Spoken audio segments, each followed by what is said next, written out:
My name is Molly. I'm 32 and married to Justin, who is 35 and works in an office. I work from home as a freelance fashion designer. My work was a bit up and down at first, but then I got a big project with a great paycheck.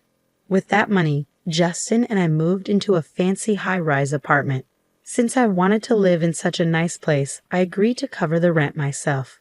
Justin was really happy about the new apartment, and I thought our future looked bright. But then something unexpected happened. One day, Justin brought his 65-year-old mother, Betty, to our apartment. Her husband had died 3 years ago, and she had been living alone since then. Hi, Molly. Hi, Betty. It's been a while. What's up? Well, she wants to move in with us, Justin said awkwardly. Why? To my surprise, Justin explained that Betty's house was old and falling apart. She didn't have much money and needed a temporary place to stay. Oh, I see. I understood but wasn't thrilled. I thought of our apartment as our cozy space, and since I didn't know Betty well, she felt like a stranger. I was hesitant about having her move in. Her house is in bad shape. I'll help her find a new place soon. Justin begged me to agree. Okay. I agreed, thinking it would be for a short time. Betty moved in a month later. Thank you so much for letting me stay in this amazing apartment. No problem. Make yourself at home. I greeted her with a polite smile, though it felt forced. Sorry to ask right away, but could I borrow some money? Huh? Money? After Betty had just settled into her room, she asked me for a loan. I was surprised by how direct she was. Yes, I've been seeing the doctor a lot lately, and it's been expensive. I just need a little help, please. How much do you need? About $300 for now. Considering her age and possible health issues, I understood that medical expenses might be high. Okay, I took $650 from my purse and gave it to her. Later, Justin asked me for advice, and I felt uneasy, wondering if it had something to do with Betty. You know, we should get a new car. I was so surprised I nearly fell off my chair. What do you mean? We bought a car just 2 years ago. But it's too small. We need a bigger one. I didn't see why size mattered. The car was fine for the 2 of us, or 3, if we included Betty. Why did the size matter so much? I mean, my mom doesn't like it. Why? I don't understand. I didn't understand why Betty was complaining about a car that wasn't even hers. She wants a fancier car, like a Mercedes. Huh? I was completely confused. What a ridiculous idea. We can't afford a car like that. Who has the money to buy a new car just because someone doesn't like the old one? Does Betty even have a driver's license? I'm not buying an expensive car. Tell her no. I quickly turned down the idea. I couldn't see why Betty cared about the car. Then Betty asked me for more money. My medical bills have gotten even higher, and I'm behind on payments. Can you help me again? Should I be worried about your health? I asked her. Betty paused for a moment and said, Not really. I'm just feeling a bit down and having trouble sleeping. Therapy is really expensive. I'm really sorry. I understand. So how much do you need? About $1,000 for now. $1,000. I was taken aback. I didn't know much about therapy, but that seemed like a lot.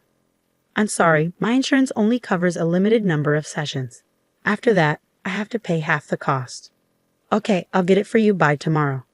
Even though I was shocked by the amount, I tried to accept that therapy could be costly, but Betty kept coming up with new reasons for needing money, like medical bills and travel costs to visit sick friends. When I realized the total had exceeded $5,000, I was starting to get really frustrated, even though my job was going well. Then I noticed something odd. I decided to peek into Betty's room one day. What? I saw designer bags and wallets neatly arranged on the wall shelf in Betty's room.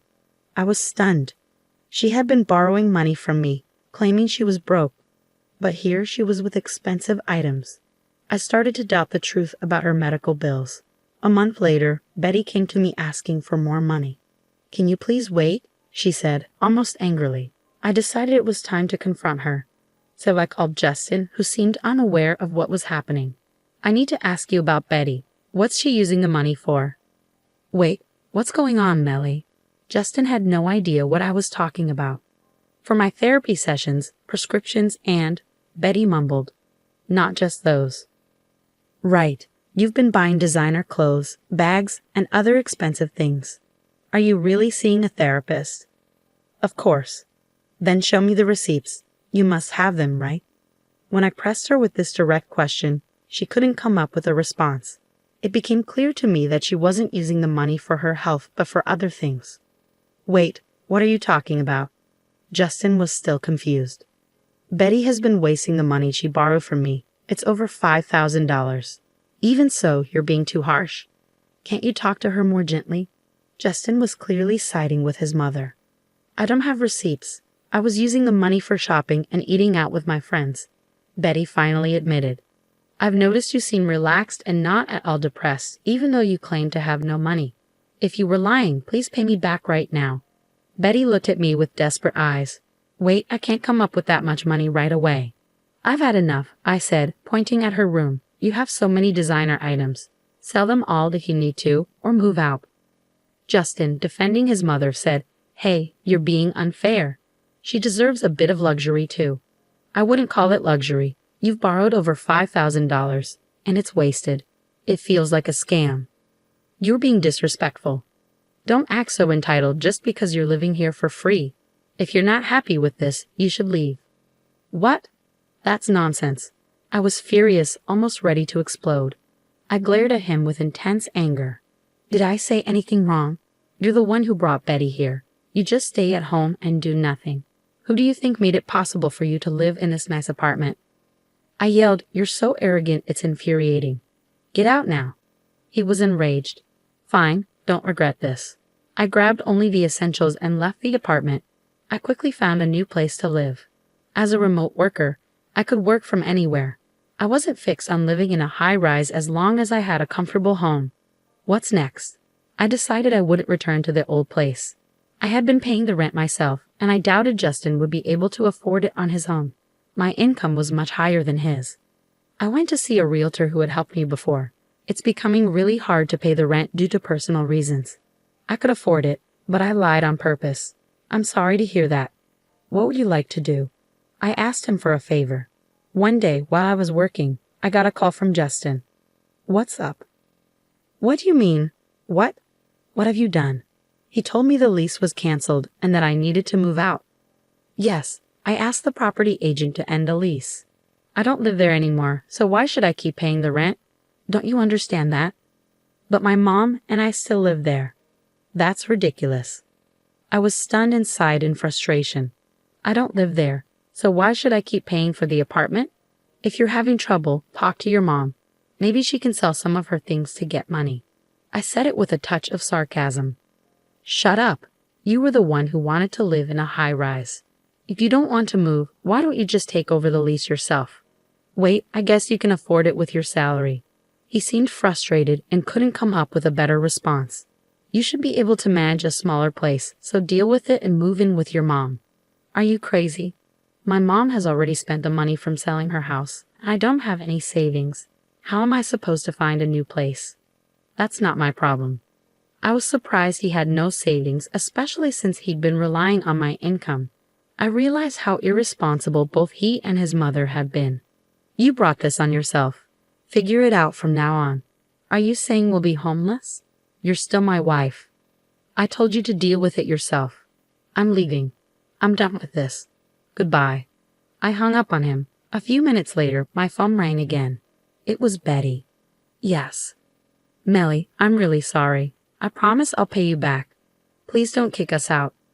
She pleaded, her voice trembling with tears. I was surprised and felt a pang of sadness. I don't want to punish you, but you need to live within your means. If you only have a small retirement income, you should adjust your lifestyle accordingly. If you want a higher standard of living, you need to work for it. As a freelancer, I understood the harsh reality of working hard to afford a certain lifestyle instead of relying on others. It was my fault. I'm sorry. Please don't let us end up on the street. I'm sorry, but that apartment has already been leased to someone else. You really need to move out. This is a matter of regulations. I coldly rejected her request and ended the call.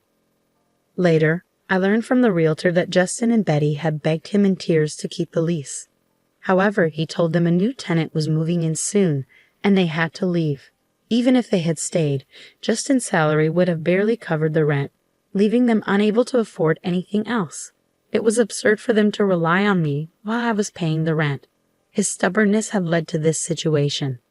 I heard from acquaintances that Justin and Betty couldn't find a new apartment.